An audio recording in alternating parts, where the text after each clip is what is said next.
নাগরাজ বাসুকি আমাদের পৌরাণিক কাহিনীর এক কিংবদন্তি। সেই বাসুকির অনুচর সাপেরা যদি রাতের অন্ধকারে হানা দেয় গ্রামে, মানুষের গলায় ডেকে ঘরের মানুষকে বের করে বাইরে, আর লোপাট হয়ে যায় আস্ত মানুষ, গরু ছাগল, পড়ে থাকে শুধু মাংসহীন হাড়। যেখানে সন্ধ্যের পর আলো নিয়ে দল বেঁধেও বেরোতে সাহস করে না গ্রামের মানুষ। যাবেন নাকি সেই গ্রামে? চলুন ঘুরে আসি সেই গ্রামে, যেখানে 150 বছর ধরে মানুষ ভুগছে বাসুকির অভিশাপে। আজ আমাদের গল্প বিখ্যাত লেখক মনোজ সেনের কলমে বাসুকির অভিশাপ।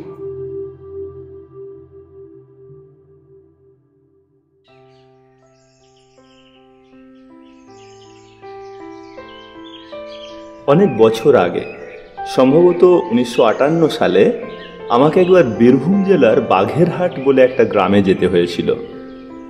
আমি তখন chartered accountant, Bose and Ghosh অ্যাসোসিয়েটসে আর্টিকেল ক্লার্ক ছিলাম।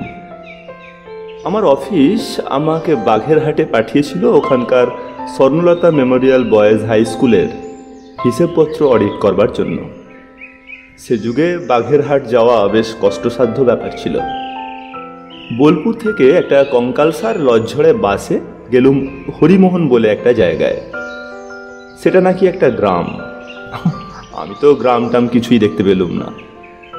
চারিদিকে রুক্ষ ঢেউ খেলানো লাল মাটির জনহীন মাঠ আর দূরে শালবন। এই হলো হরিমোহন। বাস থেকে নামলুম সুটকেস বগলে। আমি আর কিছু হাঁটুরে মানুষ। আমি ছাড়া বাকি সবাই নেমেই ম্যাজিকের মতো ওই ফাঁকা মাঠের মধ্যেই কোথায় যেন অদৃশ্য হয়ে গেল। আমার পরম সৌভাগ্য যে দেখলুম দুজন খাটো ধুতি আর হাফহাতা সাদা পাঞ্জাবি পরা ভদ্রলোক একটা গরুর গাড়ি নিয়ে আমার জন্য অপেক্ষা করছেন। ওরা না থাকলে আমি বোধহয় মাটিতে বসে কান্নাকাটি জুড়ে দিতুম। তার কারণ ফেরার বাস ছিল 3 ঘন্টা পরে। গরুর গাড়িতে ভদ্রলোকেদের সঙ্গে পরিচয় হলো। দুজনেই প্রৌঢ়। একজন স্কুলের হেডমাস্টার, নাম মকবুল আলম, আর অন্যজন স্কুলের সেক্রেটারি, নাম হরিদাস মুস্তাফি। দুজনেই অত্যন্ত ভদ্র আর বিনয়ী। এদের সঙ্গে পরিচিত হয়ে খুব ভালো লাগলো। আমরা প্রায় আধ ঘন্টা যাওয়ার পর দেখি তেপান্তরের মাঠের ভেতরে মাঝারি গোছের একটা নদী বয়ে চলেছে। তার দুপারে জলের খুব কাছাকাছি দুটো মোটা গাছের গুঁড়িতে একটা কাছি বাঁধা। সেটা হালুইকরদের যে মস্ত কড়াই হয়, সেই রকম একটা কড়াইয়ের দুটো আংটার ভিতর দিয়ে গলানো। কড়াইটা জলে ভাসছে। তার ভিতরে একটা বড় কাঠের হাতা, আর আংটা দুটোর সঙ্গে বাঁধা দুটো লম্বা দড়ি দুদিকের পাড়ের ওপর এনে রাখা হয়েছে। নদীর ওপারে কয়েকজন খাকি কোট আর ধুতি পরা লোক দাঁড়িয়ে আছে। মনে হলো তারা স্কুলের লোক। এইখানে আমরা গাড়ি থেকে নামলুম। কড়াইটা কি জন্য ওখানে রাখা রয়েছে জিজ্ঞেস করায় জানতে পারলুম যে ওটা নদী পার হওয়ার একমাত্র উপায়। একজন ওই কড়াইয়ের ভেতরে বসে হাতা দিয়ে জল কেটে কেটে ওপারে গিয়ে ওটাকে ছেড়ে দেবে। তখন এপারের লোক দড়ি টেনে নিয়ে এসে আর একজনের যাওয়ার ব্যবস্থা করবে। ব্যাপার দেখে আমার চক্ষু স্থির। কড়াই চড়ে নদী পার হতে হবে কোনোদিন কল্পনাই করিনি। কিন্তু করবার তো কিছুই নেই, কাজেই ওই রকমই করতে হলো। বুঝলুম যেখানে যাচ্ছি সেখান থেকে চট করে কেটে পড়া সম্ভব হবে না। নদী পার হবার পর স্কুলের লোকেরা আমার ব্যাগটা তুলে নিল। তারপর হন্টন। প্রায় 10 মিনিট হাঁটার পর বাঘেরহাট গ্রামে পৌঁছানো গেল। গ্রামটি কিন্তু বেশ বড় এবং বর্ধিষ্ণু। 3-4টে পাকা বাড়ি দেখা গেল, অনেকগুলো কুঁড়ে ঘর, স্কুল বাড়িটা আমার চৌহদ্দির বাইরে, তবে খুব বেশি দূরে নয়। তার একপাশে খেলার মাঠ, ঘাস টাস কিছু নেই, স্রেফ লাল মাটির জমি, চৌরস করে দুপাশে দুটো গোলপোস্ট পুঁতে দেওয়া হয়েছে।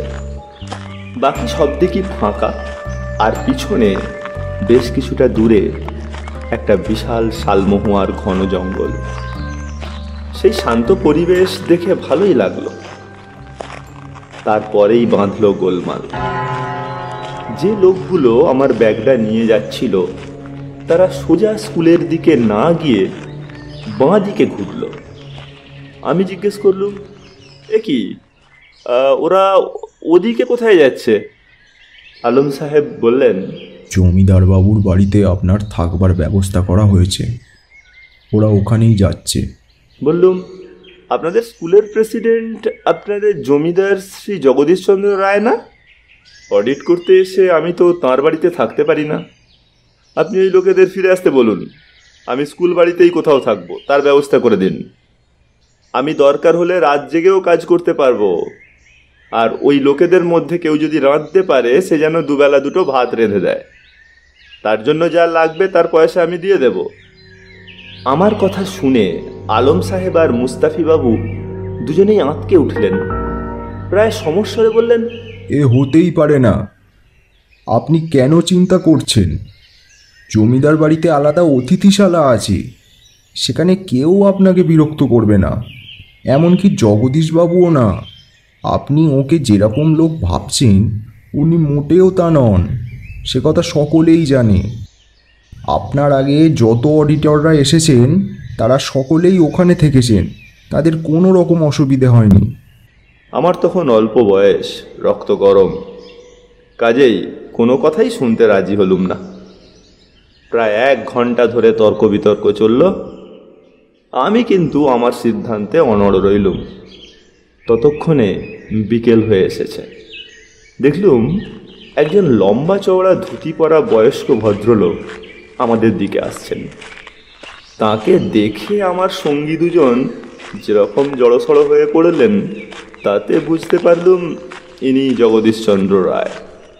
ভদ্রলোক এসেই আলম সাহেব আর মুস্তাফিবাবুকে দেরি করার জন্য বকাবকি শুরু করলেন।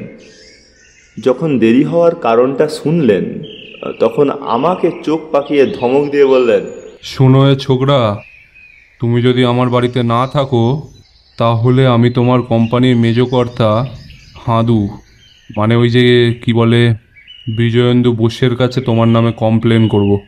কথাটা শুনে আমার মাথায় রক্ত উঠে গেল, যেন বেজায় ভয় পেয়েছি। এইভাবে বললুম, না না, আপনার ওখানে তো তাহলে থাকতেই হয়। তবে কি না, কাল সকালেই আমি কলকাতায় ফিরে যাব, আর ওই কি বলে বিজয়েন্দু বোসের কাছে রিপোর্ট দেব যে আপনি আপনার ক্ষমতার অপব্যবহার করে আমাকে ইনফ্লুয়েন্স করবার চেষ্টা করেছেন বলে আমি কাজ শেষ না করে ফিরে এসেছি। আমার বিদ্রূপে কাজ হলো। জমিদার বাবু বেশ কিছুক্ষণ উষ্ণ ভাব অবলম্বন করে রাগটি সামলালেন। তারপর আলম সাহেবকে বললেন, ঠিক আছে, ওকে স্কুল বিল্ডিংয়ে থাকার ব্যবস্থা করে দাও, আর ওকে দিয়ে লিখিয়ে নাও যে ও স্বইচ্ছায় স্কুল বাড়িতে আমাদের বারণ সত্ত্বেও থাকছে, এবং এর ফলে যদি ওর ভালো মন্দ কিছু হয় তবে তার সমস্ত দায়িত্ব ওর। আর যা যা সাবধানতা অবলম্বন করতে হবে সেগুলো বিস্তারিতভাবে ওকে বলে দিও। আমি কথাগুলোর বিশেষ গুরুত্ব দিলুম না। বুঝতেই পারলুম আমাকে ভয় দেখানোর চেষ্টা হচ্ছে। আমি ভুল বুঝেছিলাম। হেডমাস্টার মশাইয়ের ঘরের লাগোয়া একটা ছোট ঘরে আমার থাকার বন্দোবস্ত হলো। ঘরটার দুদিকের দেওয়াল জুড়ে বই আর খাতাপত্রের আলমারি। একটা দেওয়ালে হেডমাস্টারের ঘর থেকে ঢোকার দরজা, আর অন্য দেওয়ালে একটা বড় জানালা। লক্ষ্য করলুম যে হেডমাস্টার মহাশয়ের ঘরের 3টে আর ছোট ঘরের একটা জানালায় কেবল মোটা গরাদি নয়, 3 একের বিআরসি জাল লোহার ফ্রেম করে লাগানো। ছোট ঘরের জানালার বাইরে খেলার মাঠের খানিকটা আর জঙ্গল দেখা যাচ্ছিল। সেখানে একটা চৌকি ছিল, বোধহয় হেডমাস্টার মশাইয়ের বিশ্রাম নেওয়ার জন্য। স্কুলের লোকেরা কোত্থেকে পরিষ্কার তোশক, চাদর, বালিশ আর মশারি নিয়ে এসে সুন্দর বিছানা করে দিল। একটা কুঁজো আর গোটা 2 হ্যারিকেন লণ্ঠনও দিয়ে গেল। হেডমাস্টার মশাই বললেন, আপনি তো মনে হয় জমিদারবাবুর বাড়ির খাবারও খাবেন না। হরিদাসবাবু ব্যাচেলার, তিনি অতিথিশালাতেই থাকেন। তাহলে রাত্রিবেলা আপনাকে আমার বাড়ির খাবারই খেতে হয়, নইলে মুড়ি আর গুড়। আমি মুসলমান, আমার বাড়ির রান্না আপনি খাবেন কি? কেন খাবো না, নিশ্চয়ই খাবো। কিন্তু আপনি কেন কষ্ট করবেন? আপনার ওই লোকেদের কাউকে বলুন না, যা হোক কিছু একটা রান্না করে দিয়ে যাবে। আজ একটু দেরি হয়ে গেছে, কাল হয়তো একটা ব্যবস্থা করা যাবে। আর এতে আমার আবার কষ্ট কি? আমি 7টার মধ্যে খাবার দিয়ে যাব। ততক্ষণে উঠোনে কুয়ো আছে, সেখানে চান সেরে নিন। তাড়াতাড়ি খেয়ে শুয়ে পড়বেন, আমি যাব আর আসবো। 7টার মধ্যে খাবো কি মশাই? আমি 10টার আগে খেতেই পারি না। ত্রস্ত হয়ে হেডমাস্টার মশাই বললেন, না না, অত দেরি করবেন না, অত দেরি করা মোটেই ঠিক হবে না। বলেই হরিদাসবাবুকে বগল দাবা করে হনহন করে বেরিয়ে গেলেন। অত দেরি করা ঠিক হবে না আমার না তার, সেটা ঠিক বুঝতে পারলুম না। কুয়োর বাঁধানো পাড়ে দাঁড়িয়ে চান করতে করতে সন্ধ্যার পড়ন্ত আলোয় দেখলুম একটা হলুদ আর কালোয় ডোরাকাটা সাপ, বোধহয় চন্দ্রবোড়া, বেশ নিশ্চিন্ত মনে এঁকে বেঁকে আমার সামনে দিয়ে একটা ঝোপের থেকে বেরিয়ে আর একটা ঝোপের ভিতরে গিয়ে ঢুকল। ব্যাপারটা আমার একেবারেই ভালো লাগলো না। চান সেরে দুপদাপ করে যথাসাধ্য পায়ের আওয়াজ করতে করতে স্কুলের বারান্দায় উঠে দেখি ওর পাশে একটা জবা গাছের নিচে আর একটা কুচকুচে কালো সাপ সান্ধ্য বিহার করতে বেরিয়েছে।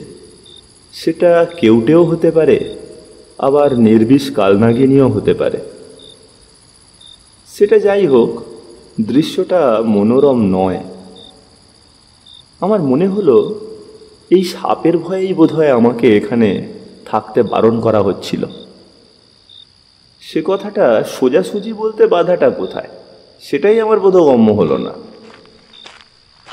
6:45 নাগাদ একটা টিফিন ক্যারিয়ার নিয়ে হেডমাস্টার মশাই 2জন লোকের সঙ্গে এসে হাজির হলেন।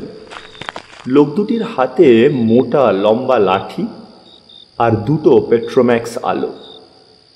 তারা এসেই এমনভাবে ছটফট করতে লাগলো যেন তখনই পালাতে পারলে বাঁচে। তাদের হাবভাব দেখে হেডমাস্টার মশাইকে টিফিন ক্যারিয়ারটা রেখে চলে যেতে বললুম।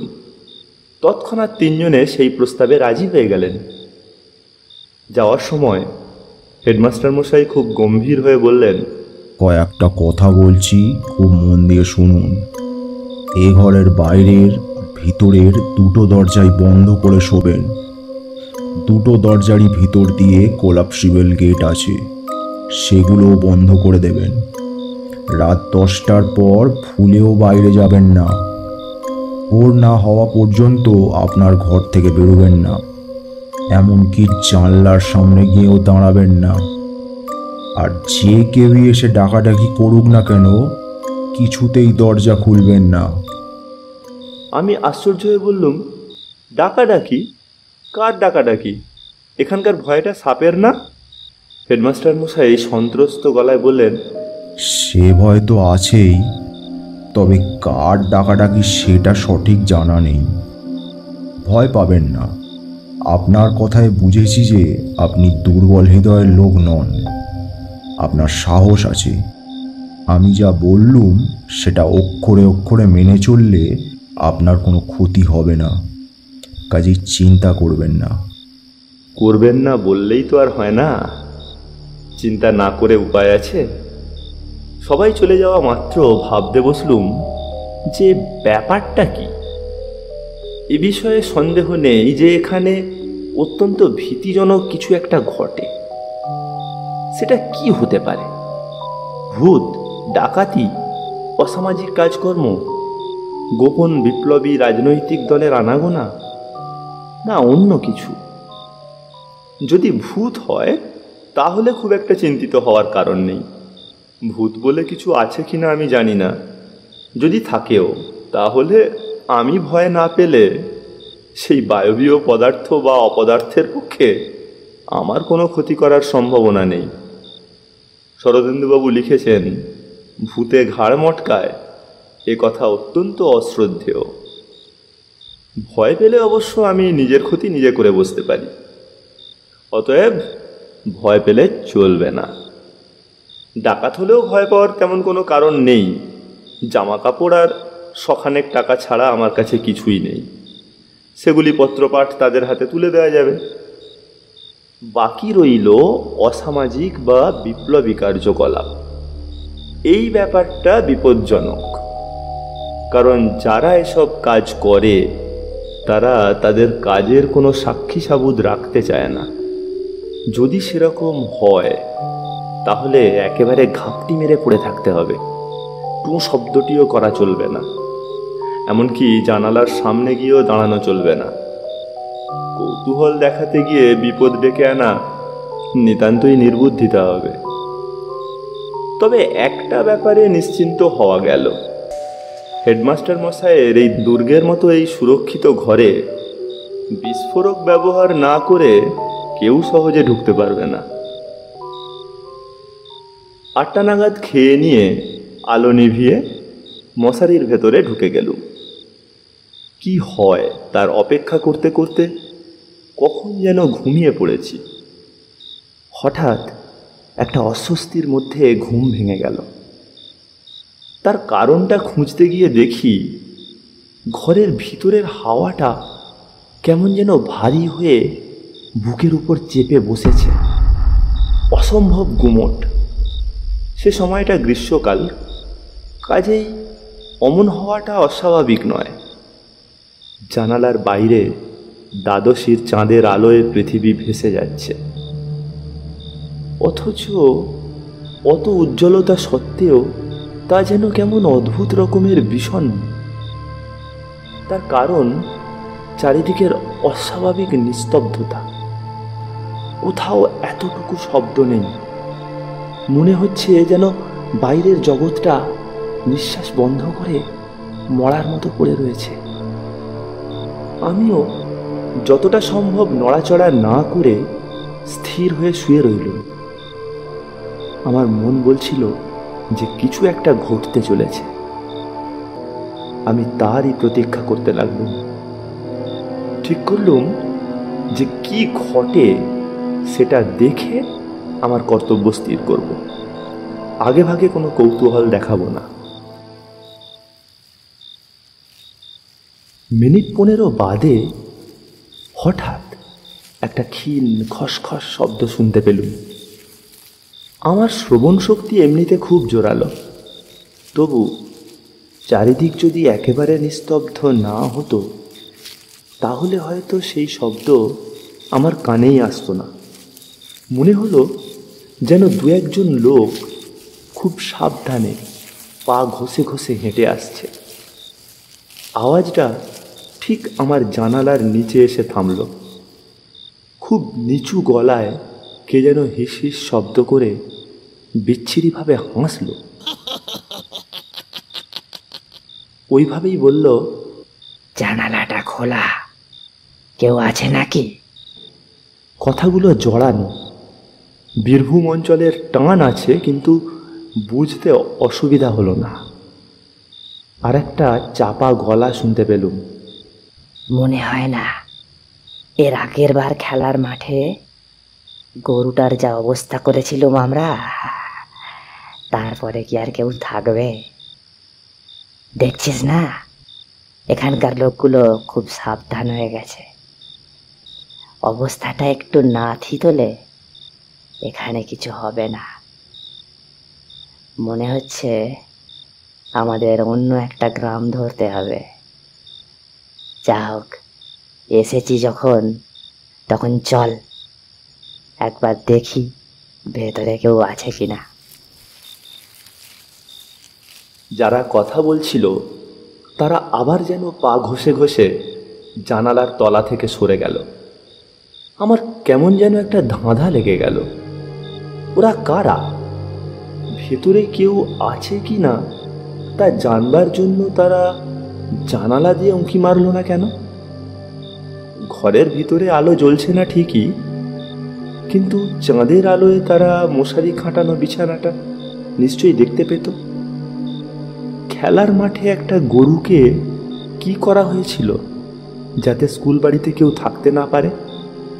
এই দুটো ব্যাপারের মধ্যে কিসের সম্পর্ক? এইসব চিন্তার মধ্যে হঠাৎ শুনতে পেলুম হেডমাস্টার মশাইয়ের ঘরে ঢোকার দরজায় কেউ প্রবল বেগে ধাক্কা দিচ্ছে, সেই সঙ্গে মেয়েলি গলায় আর্তনাদ।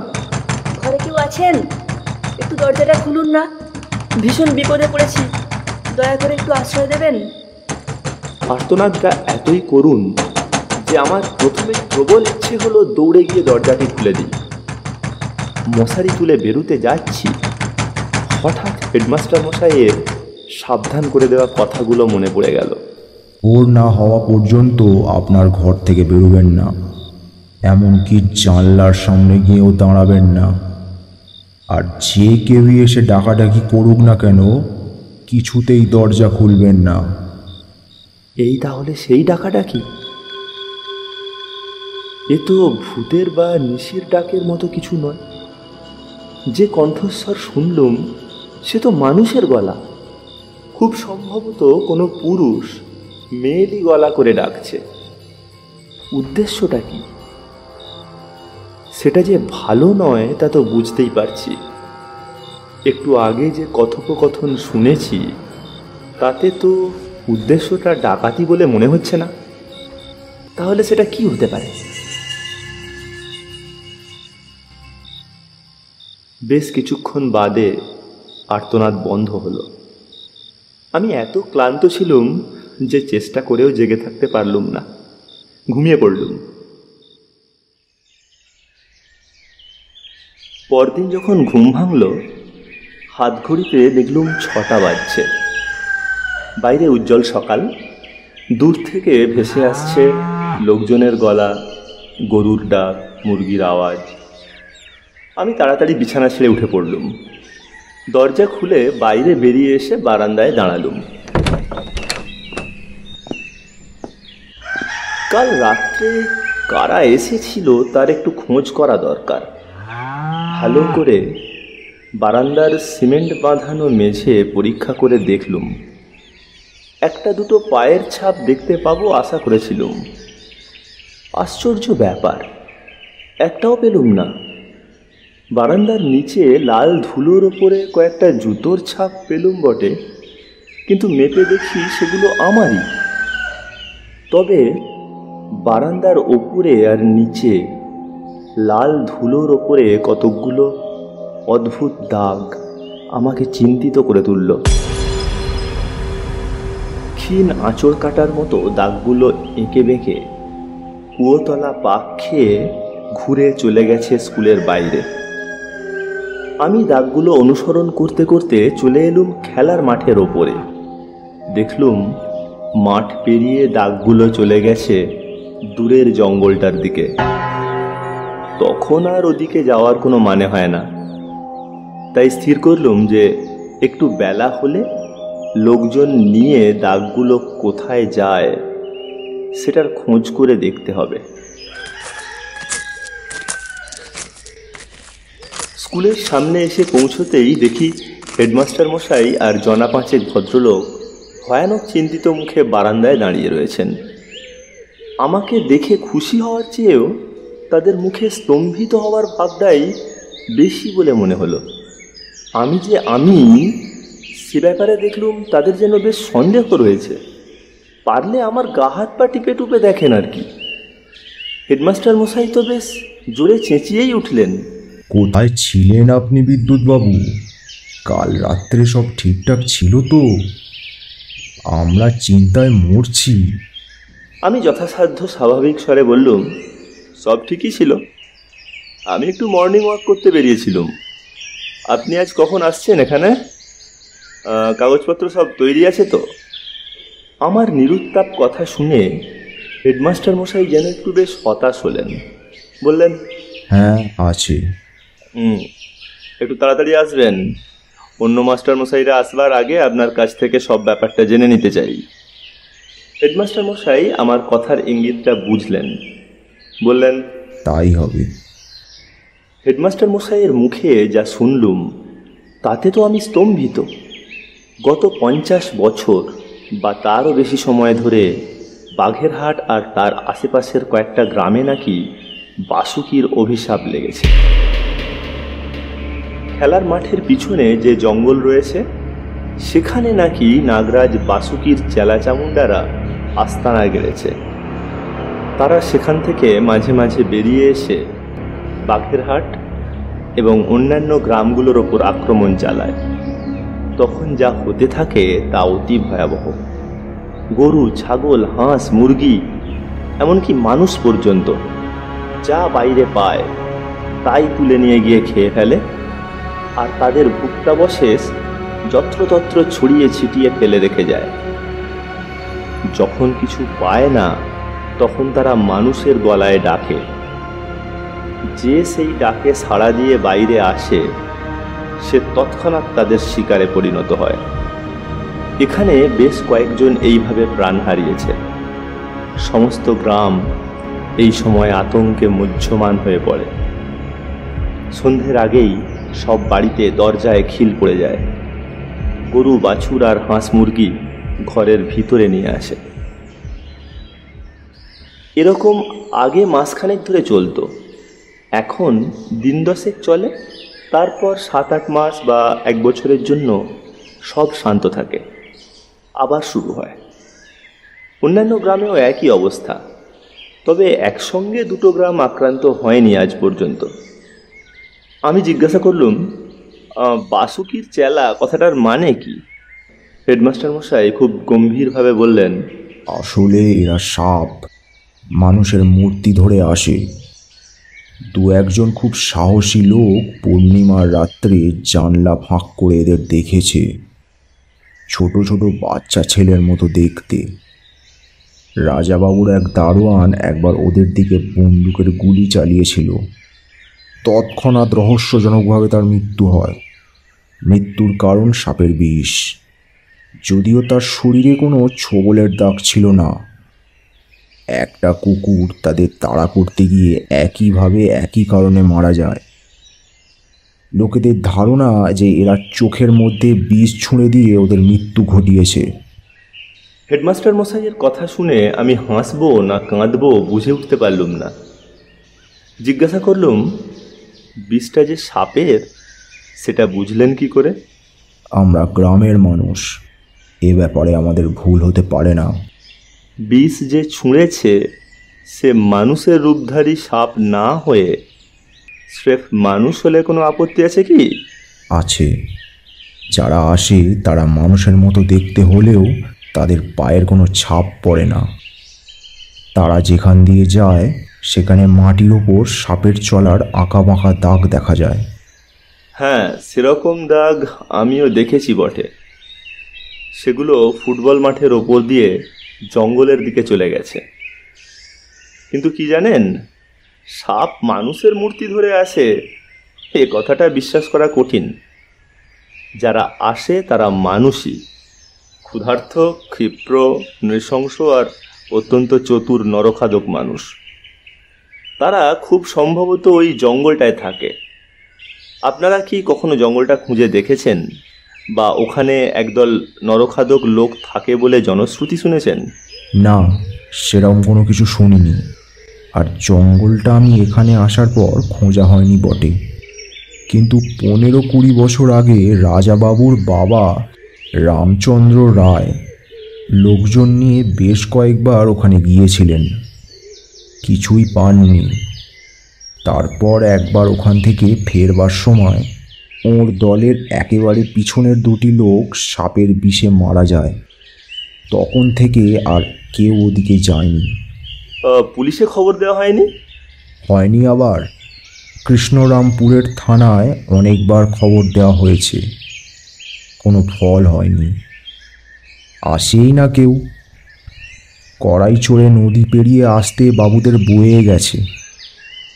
কয়েক বছর আগে একবার এসেছিল, কিন্তু গড়িমসি করে এত দেরিতে এলো যে ততদিনে আমাদের হাড়গোড় সব কিছু পরিষ্কার করে ফেলতে হয়েছিল। সেজন্যে তারা কিছুই পেল না, আমাদের গালাগালি করে চলে গেল।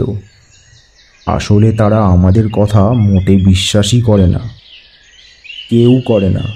কলকাতার বাবুরা তো নয়ই। সেদিন কথাবার্তা ওই পর্যন্ত হলো, কিন্তু আমার মনটা বিক্ষিপ্ত হয়ে রইল। কিছুতেই কাজের মধ্যে ডুবে যেতে পারলুম না। সারা দিনই অন্যমনস্ক হয়ে রইলুম। হরিদাসবাবু কাজের ফাঁকে বললেন, কেন এত চিন্তা করছেন ব্যানার্জি বাবু? রাত্রে যদি সাবধান থাকেন তাহলে আপনার কোনো ক্ষতি হবে না। কাজেই যত তাড়াতাড়ি সম্ভব সব কাজ শেষ করে ফিরে যান, আমরা নিশ্চিন্ত হই। আমার কথা ভাবছি না মুস্তাফি বাবু, আমি ভাবছি আপনাদের কথা। এই রহস্যের একটা সমাধান না করে তো এখান থেকে যেতে পারি না। হেডমাস্টার মশাই হাঁ হাঁ করে উঠলেন। সর্বনাশ করেছে। না না, ও সব সমাধান টমাধানের দিকে একদম যাবেন না মশাই। আমরা ঠিকই আছি আর থাকবো। আপনি ভালোয় ভালোয় বাড়ি ফিরে গেলেই আমাদের সত্যিকারের উপকার করবেন আপনি। তাছাড়া বাসুকির অভিশাপের তীব্রতা অনেকটা কমে এসেছে। মনে হচ্ছে হয়তো আস্তে আস্তে ভবিষ্যতে একদিন এটা কেটে যাবে। আমি হ্যাঁ বা না কিছুই না বলে নিঃশব্দে মাথা নাড়লুম। যখন 4:30 বাজল, খাতাপত্র বন্ধ করে হেডমাস্টার মশাইকে বললুম, ব্যাস প্রথম দিন এই পর্যন্ত, এবার চলুন আপনাদের গ্রামটা একটু ঘুরে দেখি। আমার কথাটা ভদ্রলোক খুব একটা সন্তুষ্ট চিত্তে নিলেন বলে মনে হলো না, তবে রাজি হয়ে গেলেন। আমাদের ঘণ্টাখানেক লাগলো ঘুরে দেখতে। গ্রামটা নেহাত ছোট নয়, দুটো স্পষ্ট ভাগ রয়েছে। একটাতে হিন্দুদের আর অন্যটাতে মুসলমানদের বসবাস। দুভাগেই দেখলুম আতঙ্কের ছায়া। অনেকেই শতপ্রবৃত্ত হয়ে এগিয়ে এসে আমাকে স্কুল বাড়িতে থাকতে বারণ করলেন। মুসলমান পাড়ার পিছনে একটি চুনকাম করা নিচু পাঁচিল দিয়ে ঘেরা পরিষ্কার পরিচ্ছন্ন কবরখানা। তার এক পাশে আরেকটু দূরে আর একটা 15 ফুট লম্বা আর 10 ফুট চওড়া ভাঙাচোরা পাঁচিল ঘেরা জমি। তাতে কবর টবর কিচ্ছু নেই, অযত্নে অবহেলায় তা পড়ে রয়েছে। তার উপরে গজিয়েছে আগাছার জঙ্গল। এক কোনায় একটা মহুয়া গাছ ডালপালা মেলে দাঁড়িয়ে রয়েছে। আমি হেডমাস্টার মশাইকে জিজ্ঞাসা করলুম, এটা কিসের জমি? এমনভাবে পড়ে রয়েছে কেন? হেডমাস্টার মশাই বললেন, ওটা একজন সাহেবের কবর। শুনেছি 50-60 বছর আগে উনি এই গ্রামে এসেছিলেন সার্কাস দেখাতে। এখানে সাপের কামড়ে মারা যান। যতদিন না কলকাতা থেকে তার আত্মীয় স্বজন এসে ওর দেহ তুলে নিয়ে না যায়, ততদিন ওকে ওইখানে গোড় দিয়ে রাখা হয়েছিল। তখনকার রাজাবাবু জমিটা দান করেছিলেন, তবে ওখানে একজন খ্রিস্টানকে কবর দেওয়া হয়েছিল বলে জমিটা আর কেউ ব্যবহার করে না। এতদিন অমনি পড়ে রয়েছে। কথাগুলো আমার মনের ভেতর হঠাৎ একটা প্রচণ্ড বিস্ফোরণ ঘটালো। যে অজানা আতঙ্কের জন্য এই গ্রামের অসহায় লোকেরা দুঃস্বপ্নের মধ্যে দিন কাটাচ্ছে, আমি যেন তার প্রকৃত কারণ খুঁজে পাওয়ার একটা রাস্তা দেখতে পেলুম। 50-60 বছর আগে, মানে 1898 থেকে 1908 সালের মধ্যে একজন ভবঘুরে সাহেব এখানে খেলা দেখাতে এসেছিলেন এবং এখানেই মারা যান। বোঝাই যায় যে তিনি খুব একটা পয়সাওয়ালা লোক ছিলেন না। তিনি মারা যাবার পর তাঁর দলের লোকেদের তাঁর মৃতদেহ কলকাতায় নিয়ে যাওয়ার সঙ্গতিও ছিল না। এসব অত্যন্ত জরুরি খবর, আর সম্ভবত এর মধ্যেই রয়েছে সমাধানের সূত্র। হেডমাস্টার মশাইকে উত্তেজিত হয়ে জিজ্ঞেস করলুম, আপনার স্কুলে কোনো এনসাইক্লোপিডিয়া আছে, ব্রিটানিকা বা অন্য কিছু? হেডমাস্টার মশাই কিঞ্চিত অবাক হয়ে বললেন, আছে, পেয়ার্সের। তবে 7-8 বছরের পুরনো। কেন বলুন তো? না, এমনি একটা কথা মনে পড়ে গেল। অসুবিধা না হলে এখন স্কুলে ফিরে যেতে পারবেন? বইটা যদি বের করে দেন তো খুব উপকার হয়। এখন গেলে দেরি হয়ে যাবে, সন্ধ্যা হয়ে আসছে। আমি যখন আপনার খাবার নিয়ে যাব তখন বের করে দেব। তাহলে হবে তো? হবে। আজও আপনি খাবার আনবেন? বুঝতেই পারছিলাম রান্না করার লোক পাওয়া যায়নি। ঠিকই তো, এই সময়ে কেউ কি রাত্রিবেলা তার পরিবার ছেড়ে বাইরে থাকতে চায়? বেশিক্ষণ লাগলো না, বইটা পাওয়ার ঘণ্টাখানেকের মধ্যেই একটা থিওরি খাড়া করে ফেলা গেল। হেডমাস্টার মশাইকে বললুম, কাল সকালে একবার জগদীশবাবুর সঙ্গে কিছু কথা বলতে চাই, তার একটা ব্যবস্থা করে দেবেন? হেডমাস্টার মশাই বললেন, দেব। সেখানে কি আমার থাকা দরকার? অবশ্যই। সে রাত্রে ভয়ঙ্কর কাণ্ড হয়ে গেল। ঘরের বাইরে কান্নাকাটি, চেঁচামেচি, দরজায় ধাক্কার পর ধাক্কা, এমনকি একজন চিৎকার করে বলে গেল, ভয়ানক ব্যাপার হয়ে গেছে, রাজাবাবু আপনাকে ডাকছেন, শিগগির বেরিয়ে আসুন। আমি বালিশে মুখ গুঁজে কাঠ হয়ে পড়ে রইলুম। নট নড়নচড়ন, নট কিচ্ছু।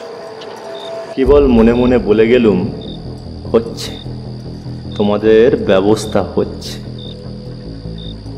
শেষ রাত্রের দিকে যখন সব শান্ত হলো তখন একটু ঘুমোতে পারলুম। আমার প্রশ্নের উত্তরে জগদীশবাবু বললেন, টমাস প্র্যাট নামে এক সাহেব এখানে খেলা দেখাতে এসেছিল, তা আমি জানি। তবে কিসের খেলা বা কতদিন খেলা দেখানো হয়েছিল সেসব আমি কিছুই জানি না, জানার কথাও নয়, কারণ তার পরের বছর আমার জন্ম হয়। যারা জানতেন তারা অনেক দিনই গত হয়েছেন। ঠাকুরদার মুখে শুনেছিলুম যে সাহেব মারা যাওয়া মাত্র তার দলের সমস্ত লোকজন পত্রপাঠ পাট্টারি গুটিয়ে রাতারাতি এখান থেকে পালিয়ে যায়। তখন ইংরেজ আমল, একজন সাহেব বেঘরে মারা গেলে তার সঙ্গী সাথী দিশি লোকেদের প্রচণ্ড পুলিশি ঝামেলার ভয় ছিল। ঝামেলা হয়েও ছিল, আর ঠাকুরদাকেই সব সামলাতে হয়। তবে সাহেবের সঙ্গে জন্তু জানোয়ার বোধহয় ছিল না, থাকলে তাদের কি দশা হয়েছিল সেটাও একটা বলবার মতো কাহিনী হতো। তাহলে কিসের খেলা দেখাতে এসেছিলেন সাহেব? মাদারি জাতীয় কোনো ইংরেজি খেলা হবে হয়তো, মানে যাকে বলে অ্যাক্রোব্যাটিক্স বা অন্য কিছু। কিন্তু সেই সাহেবের সঙ্গে আজকে এখানে যেসব ঘটনা ঘটছে তার কি সম্পর্ক আছে বলে তোমার মনে হয়? তোমার কি ধারণা যে সাহেব কিছু বিশেষ ধরনের সাপ নিয়ে এসেছিল যেগুলো ছাড়া পেয়ে এইসব তাণ্ডব শুরু করেছে? তুমি কি ভাবছো একটু বিশদভাবে বলো তো। আমি তখন জগদীশবাবুকে একটা ছোটোখাটো বক্তৃতা দিয়ে ফেললুম। বললুম, আপনারা তো জানেন যে অতি প্রাচীনকাল থেকেই যে সমস্ত লোক বিকলাঙ্গ না হলেও সাধারণ মানুষের থেকে অন্য রকম, এই যেমন ধরুন যারা ভীষণ লম্বা বা ভীষণ বেঁটে বা অত্যন্ত মোটা বা অতিরিক্ত রোগা, শ্যামদেশীয় যমজ বা জোড়া লাগা মানুষ, অথবা একটা শরীরে দুটো মাথাওয়ালা লোক, এদের প্রতি আমাদের কৌতূহলের অন্ত নেই। আমার মনে আছে ছেলেবেলায় আমাদের গ্রামে রথের মেলায় একবার একটা তাঁবু পড়েছিল। সেখানে ভবানন্দ নামে একটি বাচ্চা ছেলেকে দেখানো হয়েছিল, যার মুখ ভর্তি প্রকাণ্ড গোঁফ আর লম্বা চাপ দাড়ি ছিল। 10টা গ্রামের লোক ভেঙে পড়েছিল তাকে দেখবার জন্য। এই রকম দ্রষ্টব্যের প্রতি আকর্ষণ শুধু আমাদের দেশেই নয়, সারা পৃথিবীতেই রয়েছে। অদ্ভুত দর্শন এই মানুষদের নিয়ে খেলা দেখানো ভ্রাম্যমান দল রোমান আমল বা তার আগে থেকেই খুব জনপ্রিয়। 19 শতাব্দীর শেষে এবং এই শতাব্দীর গোড়ায় এই ধরনের বেশ কিছু দল ইউরোপ আর আমেরিকায় লক্ষ লক্ষ টাকা রোজগার করে বেরিয়েছিল। তাদের মধ্যে সবচেয়ে বিখ্যাত বোধহয় আমেরিকার উইসকনসিন রাজ্যের বারাবু শহরের রিংলিং সার্কাস। এর বেশ কয়েকজন সদস্য বিশ্ববিখ্যাত হয়ে পড়েন, যেমন 2 ফুট 1 ইঞ্চি লম্বা জেনারেল টম থাম, 8 ফুট 11 ইঞ্চি লম্বা রবার্ট ওয়াডলো, এক শরীরে 2টো মাথাওয়ালা, টকচি, টিংটিংয়ে রোগা আর বেঁটে অথচ প্রচণ্ড শক্তিধর হিরাম, বার্নি ডেভিস প্রভৃতি। সারা পৃথিবী থেকে এদের সংগ্রহ করতেন সার্কাসের মালিকরা। এদের দেখা দেখি অনেক নিম্নবিত্ত লোকও রাতারাতি বড়লোক হওয়ার আশায় এই রকম সার্কাস পার্টি বানিয়ে ফেলেছিল। টমাস প্র্যাট ছিলেন এদেরই মতো একজন দরিদ্র ভাগ্যান্বেষী মানুষ। সে সময়ে এই ধরনের সাহেবরা ভাগ্য ফেরাতে যেতেন হয় আমেরিকায়, নয়তো ভারতবর্ষে। দুর্ভাগ্যবশত উনি এসেছিলেন এখানে। তার জন্য অকাল মৃত্যু অপেক্ষা করে বসেছিল। এখানে এবার আমাকে কিছু অনুমান আর কল্পনার সাহায্য নিতে হলো। বললুম, ধরুন প্র্যাট সাহেব এমন এক উপজাতির লোক দিয়ে এক সার্কাসের দল গড়েছিলেন যারা অত্যন্ত বেঁটে অথচ বিস্ময়কর শারীরিক শক্তি বা ক্ষিপ্রতার অধিকারী।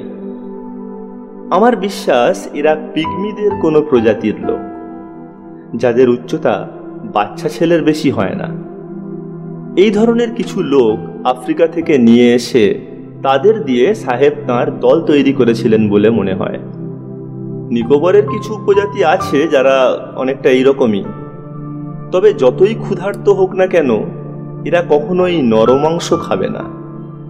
পিগমিরাও সাধারণত খায় না, তবে দুর্ভিক্ষের সময় বা অতিরিক্ত খিদের জ্বালায় এরা নরখাদক হতে পিছপা হয় না। সাহেব মারা যাওয়ায় তারা ছাড়া পেয়ে পালিয়ে গিয়ে জঙ্গলে ঢুকে পড়ে। তারা জঙ্গলের লোক, একবার সেখানে ঢুকে পড়তে পারলে তাদের খুঁজে বের করা অসম্ভব। অবশ্য এখন যারা আসছে তারা প্রথমে যারা ওখানে আশ্রয় নেয় তাদের বংশধর। স্পষ্টতই বর্তমান পরিবেশে তাদের সংখ্যা ক্রমশ কমে আসছে, আর সেই জন্যই তাদের আক্রমণগুলো আর তেমন ঘন ঘন হচ্ছে না। হেডমাস্টার মশাই ঠিকই বলেছেন যে হয়তো ভবিষ্যতে তা একেবারেই বন্ধ হয়ে যাবে। জগদীশবাবু কাষ্ঠ হেসে বললেন, তোমার অনুমানটা নিতান্তই ছেলে মানুষই, হে, একেবারে অসম্ভব। না, অসম্ভব নয়। গুজরাটের সিদ্ধিদের কথা ভাবুন। কোন সুদূর অতীতে এক অজ্ঞাত কারণে তারা আবিসিনিয়া থেকে এসে গুজরাটের এক দুরাধিগম্য জায়গায় বসতি স্থাপন করেছিল। আজ পর্যন্ত তাদের চেহারা, চালচলন, হাবভাব, নাচ গান ইত্যাদি সবই আফ্রিকার, কেবল পোশাক পরিচ্ছদ আর ভাষাটা গুজরাটের। তাদের অস্তিত্বের কথা বহুদিন পর্যন্ত কেউ জানত না, কারণ আগে তারা গ্রাম বা শহরে এলেই লোকেরা তাদের রাক্ষস বা ওই ধরনের কিছু ভেবে তাদের ওপর চড়াও হতো। আবার দেখুন, আমেরিকার ওয়াইওমিং আর কানসাস অঞ্চলে এক ধরনের মানুষ থাকতো বলে শোনা যায়, যাদের সাধারণ উচ্চতা 2.5 ফুটের বেশি হতো না। ভূত ভেবে অন্যান্য আদিবাসীরা তাদের মেরে সাফ করে দিয়েছিল। এইসব কারণে আপনার ওই জঙ্গলের ক্ষুদ্রাকৃতি লোকগুলো যদি প্রকাশ্যে বাইরে না আসে বা আসতে ভয় পায়, তাহলে তো আশ্চর্য হওয়ার কিছু নেই। কেবল জঙ্গলে যখন খাবারের অনটন হয়, তখনই খিদের জ্বালায় পাগল হয়ে তারা বেরিয়ে এসে জঘন্য কাণ্ড কারখানা শুরু করে দেয়। জগদীশবাবু বললেন, দেখো, আমি গেঁয়ো জমিদার, তোমাদের মতো জ্ঞান তো আমার নেই। এ গাঁয়ের আর 5 জনের মতো আমিও নানা কুসংস্কারে ভুগি। তবে আমি এটুকু জানি যে পিগমিই হোক আর যেই হোক, যে কোনো আকারের মানুষ মাটির ওপরে হাঁটলে তার পায়ের ছাপ পড়ে। সাপের চলার মতো আঁকাবাঁকা দাগ পড়ে না।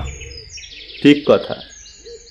তবে শত্রু বা কোনো গন্ধশোকা জানোয়ার যাতে তাদের অনুসরণ করতে না পারে, সেই জন্য তারা যদি পায়ের ছাপ মুছে ফেলার উদ্দেশ্যে লম্বা লতাপাতার ঘাগরা পরে কোমর দুলিয়ে হাঁটে, তাহলে এইরকমই হওয়া সম্ভব। তাদের হাঁটার সময় যে খসখস আওয়াজ পাওয়া যায়, তার কারণটাও তাই। হেডমাস্টার মশাই গভীর মনোযোগ দিয়ে আমাদের কথা শুনছিলেন। তিনি বললেন, হ্যাঁ, আফ্রিকার কোনো উপজাতির লোক শিকার করতে যাওয়ার সময় এরকম করে বলে কোথাও পড়েছিলাম বটে। তাছাড়া বিদ্যুৎবাবুর কথা যদি ঠিক হয়, তাহলে যারা এদের আক্রমণ করতে গিয়ে রহস্যময়ভাবে সাপের বিষে মারা গেছে তারও একটা ব্যাখ্যা পাওয়া যায়। কি ব্যাখ্যা? ইংরেজিতে যাকে বলে ব্লো পাইপ। একটা সরু নলের মুখে বিষ মাখানো সূচের মতো তীর রেখে অন্যদিকে জোরে ফুঁ দিলে সেটা প্রচণ্ড বেগে ছুটে গিয়ে শিকারের শরীরে ঢুকে গিয়ে তার মৃত্যু ঘটায়। এই নল আর এই তীর সাধারণত সরু গাছের ডাল দিয়ে তৈরি করে আফ্রিকার বন্য মানুষ। বেশ, তোমাদের কথা মেনে নিলুম, যদিও জানি যে এলাকার বাইরের কোনো লোকই তা করবে না। এখন তোমরা কি করতে বলো? আর একটা কথা, আমি তোমাদের কোনো কথাই শুনবো না যদি এই ছোকরা আজ থেকে আমার এখানে না থাকে। আমাকে রাজি হতে হলো। তারপর শুরু হলো আমাদের পরামর্শ। সেটা যখন শেষ হলো তখন হেডমাস্টার মশাই জিজ্ঞেস করলেন যে পুলিশকে খবর দেওয়া হবে কি না। জগদীশবাবু রাজি হলেন না। বললেন যে যদি আমাদের অভিযানে কিছুই না পাওয়া যায় আর তারা বসে থেকে থেকে ফিরে যায়, তাহলে ভবিষ্যতে কেঁদে মরে গেলেও তারা আর বাঘের হাটে কোনো দিন আসবে না। তার চেয়ে সব কিছু যদি আমাদের অভিপ্রায় অনুযায়ী শেষ হয়, তাহলে তখন খবর দিলেই চলবে।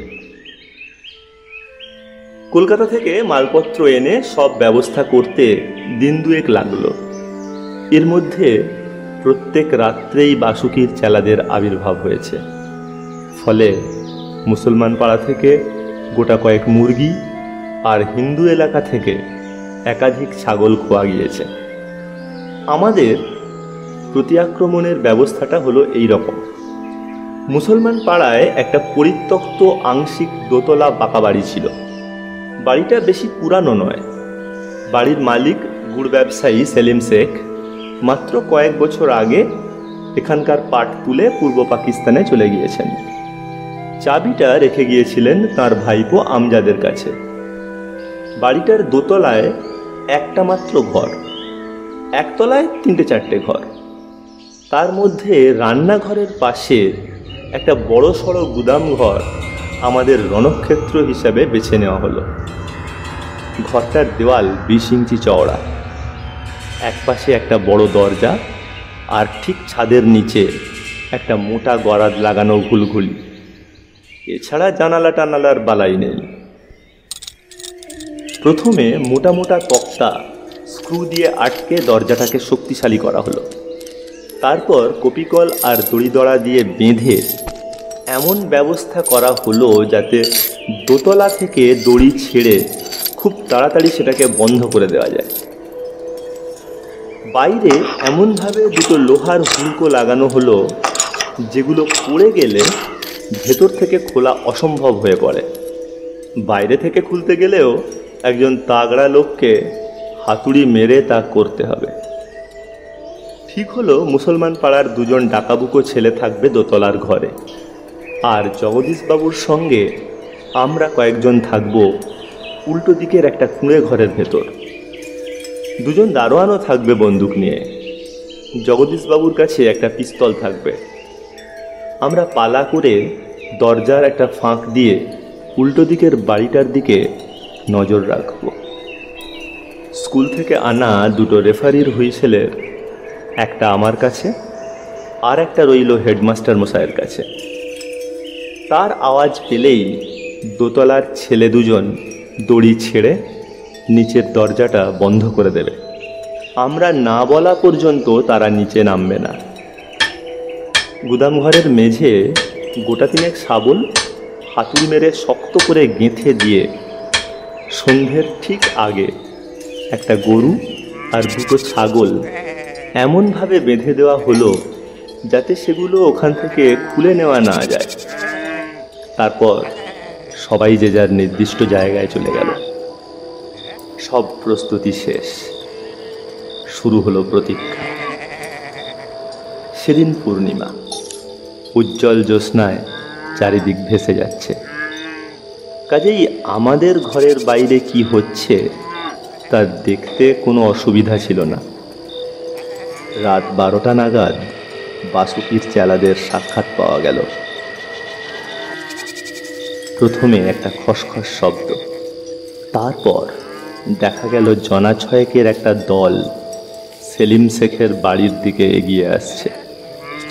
আশ্চর্য ক্ষিপ্র তাদের চলাফেরা। একটা বাড়ি বা গাছের ছায়া থেকে তারা অন্য একটায় নিঃশব্দে এত দ্রুত গতিতে যাচ্ছে যে আগে থেকে জানা না থাকলে তাদের এই গতিবিধি হয়তো আমাদের নজরেই পড়তো না। যারা আসছে তারা কেউই সাপ বা সর্পাকৃতি নয়, তারা আগাপাস্তলা মানুষ। তাদের গায়ের রং ঘোর কালো, মাথার চুল কোঁকড়ানো, চ্যাপ্টা নাক, ছোট ছোট চোখ, খালি গা, আর পরনে লম্বা ঘাসের ঘাগরা। প্রত্যেকের কোমরে ছোট ছুরি গোঁজা, আর কাঁধে ঘাস দিয়ে বোনা থলি। তবে তাদের উচ্চতা 3 থেকে 3.5 ফুটের ভিতরে। তবে বাচ্চা ছেলে বা বাচ্চা মেয়ের মতো নয়। বাচ্চাদের সাধারণত মাথাটা শরীরের তুলনায় বড় হয়, এদের মোটেই সেরকম নয়। সার্কাসের ক্লাউন বামুনদের মতোও নয়। সুন্দর সুঠাম শরীর, শুধু দেখে মনে হয় তারা যেন দূরবীনের উল্টো দিকে দাঁড়িয়ে রয়েছে। সেলিমের বাড়ির ভিতর থেকে তখন ছাগল দুটো তারস্বরে ডাকছিল। গরুটাও মাঝে মাঝে হাম্বা হাম্বা করছিল। বাসুকির চেলারা বাড়িটার সামনে এসে থমকে দাঁড়ালো। যে দরজার ভেতর দিয়ে আওয়াজ বেরিয়ে আসছিল সেটা খোলা দেখে তারা অবাক হয়ে তাকিয়ে রইল কিছুক্ষণ। তারপর একজন সন্তর্পণে এগিয়ে গেল। সামান্য ইতস্তত করে একজন ঢুকে গেল ভিতরে। একটু পরে উত্তেজিতভাবে লাফাতে লাফাতে বেরিয়ে এলো। নিজেদের মধ্যে কি সব আলোচনা হলো। একজন ঊর্ধ্বশ্বাসে দৌড়ে ফিরে গেল, আর বাকিরা পালা করে ভিতরে যাতায়াত করতে লাগলো। মিনিট 15 মধ্যেই আরও জনা 10 চেলা ছুটতে ছুটতে এসে হাজির হলো। আমাদের অসীম সৌভাগ্য যে যেরকম আশা করা গিয়েছিল এর পরের ঘটনাগুলো প্রায় সেই রকমই ঘটল। দুজনকে বাইরে রেখে বাকি দলটা ভিতরে ঢুকে গেল। একটু বাদেই গরু আর ছাগলের ডাক বন্ধ হয়ে গেল।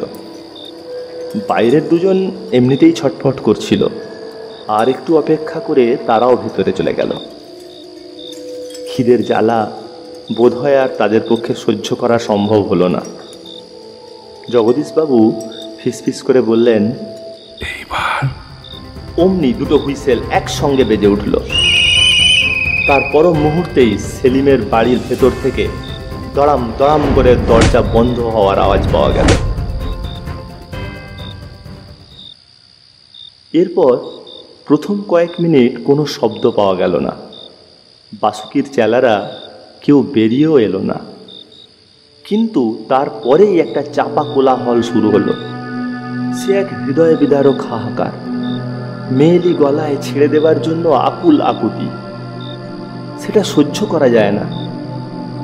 জগদীশবাবুর মুখ কিন্তু কঠিন আর অকরুণ হয়ে রইল। দারোয়ান দুজনকে বললেন, তোমরা ও বাড়িতে যাও, দোতলার ছেলে দুটিকে বলো বাড়ি চলে যেতে। তারা যেন গুদাম ঘরের ধারের কাছেও না যায়। আর যদি দেখো যে ওই বাসুকির দল দরজাটা ভেঙে ফেলবার উপক্রম করছে, তাহলে গুলির আওয়াজ করবে, যাতে আমরা টের পাই। হেডমাস্টার মশাই জিজ্ঞাসা করলেন, এবার আমরা কি করব রাজাবাবু? এখন আমরা সকাল হওয়া পর্যন্ত অপেক্ষা করব। ভোর হলেই তুমি কৃষ্ণরামপুরে চলে যাবে। থানার ওসি গঙ্গাপথ কানুনগোকে বলবে যে গরু কাটা নিয়ে এখানে হিন্দু মুসলমানের মধ্যে দাঙ্গা বাঁধতে চলেছে, এক্ষুনি তার আসা দরকার। এইভাবে এফআইআর করবে। বাসুকির দলের কথা গুণাক্ষরেও উচ্চারণ করবে না, তাহলে আর গঙ্গাপদ আসবে না। এই সব করে তোমার আস্তে আস্তে পরশু বিকেল তো হবেই। আজ ওরা যা খেয়েছে বা খাচ্ছে তাতে এই 2 দিন আর কিছু না খেলেও চলে যাবে। পুলিশ এলে আমরা দরজা খোলবার কথা চিন্তা করব। যদি তোমার বেশি দেরি হয় তখন না হয় ঘুলঘুলি দিয়ে ওদের কিছু খাবার দেওয়া যাবে। ততদিন পর্যন্ত এই ঘরে আমরা পালা করে পাহারা দেব। সকাল পর্যন্ত অপেক্ষা করতে হলো না। শেষ রাত্রে কান্নাকাটি চেঁচামেচি হঠাৎ বন্ধ হয়ে গেল। আমরা ভাবলাম যে ওরা বোধহয় বিশ্রাম করছে। যখন বেলা বাড়ল তখনও কোনো সাড়া শব্দ নেই। আমরা ৩-৪ জন আমাদের ঘর থেকে বেরিয়ে চুপি সারে সেলিম শেখের বাড়ির ভিতরে ঢুকলুম। দেখলুম গুদম ঘরের দরজা বন্ধই রয়েছে। আমাদের একজন বাড়ির পিছনটা ঘুরে এসে বলল যে ঘুলঘুলির গরাদগুলো ঠিক আছে, বাঁকানো নেই। তার মানে বাসুকির দল ভিতরেই রয়েছে, অথচ একেবারে নিঃশব্দ কেন? চিন্তার কথা। আমরা দরজায় ধাক্কা দিলুম, চেঁচামেচি করলুম, কোনো সাড়া নেই। তখন জগদীশবাবুকে খবর দেওয়া হলো। জগদীশবাবু এসে সব কিছু দেখলেন। তাঁর পরামর্শ অনুযায়ী একটা ছেলে একটা ফুটোওয়ালা কাঠের টুকরো নিয়ে মই বেয়ে ঘুলঘুলির কাছে উঠল। সেই কাঠের টুকরোটি দিয়ে মুখ ঢেকে ফুটোয় চোখ রেখে গুদম ঘরের ভিতরে তাকিয়েই তড়াম করে মইয়ের ওপর থেকে নিচে পড়ে গেল। মাথায় জলটল দেবার পর জ্ঞান ফিরে পেয়ে সে বলল, ভিতরে অতি ভয়াবহ দৃশ্য। গরু আর ছাগল দুটোর রক্তাক্ত ছিন্ন ভিন্ন শরীরের চারপাশে হাত পা ছড়িয়ে পড়ে রয়েছে বাসুকির দল। দেখে মনে হয়েছে যে তারা কেউ আর জীবিত নেই। জগদীশবাবু কথাটি বিশ্বাস করলেন না, বললেন যে এটা ওদের চালাকি হতে পারে। অতএব এবার একজন দারোয়ান মই বেয়ে উঠল। ভিতরে একবার তাকিয়েই তারস্বরে রামনাম করতে করতে ঘুলঘুলি দিয়ে বন্দুক ঢুকিয়ে একবার গুলি চালালো। তারপর নেমে এসে বলল যে সত্যিই কেউ বেঁচে নেই। বন্দিত্বের অপমান আর যন্ত্রণা সহ্য করার চেয়ে মৃত্যুকে বরণ করাই শ্রেয় বলে স্থির করেছিল বাসুকির দল। পরস্পরকে বিষাক্ত সূঁচ ফুটিয়ে আত্মহত্যা করেছিল সকলে। জগদীশবাবু হেডমাস্টার মশাইকে কৃষ্ণরামপুরে যেতে বারণ করলেন। টমাস প্র্যাটের সেই পরিত্যক্ত কবরে সসম্মানে সমাধিস্থ করা হলো এই হতভাগ্য বাসুকির দলকে। মাটির ওপরে তাদের আর কোনো চিহ্ন রইল না ঠিকই, তবে তারা রয়ে গেল বাঘেরহাট গ্রামের লোকগাথায়। আর রইল মহুয়া গাছটা তাদের কবরে ফুল ছড়াবার জন্য।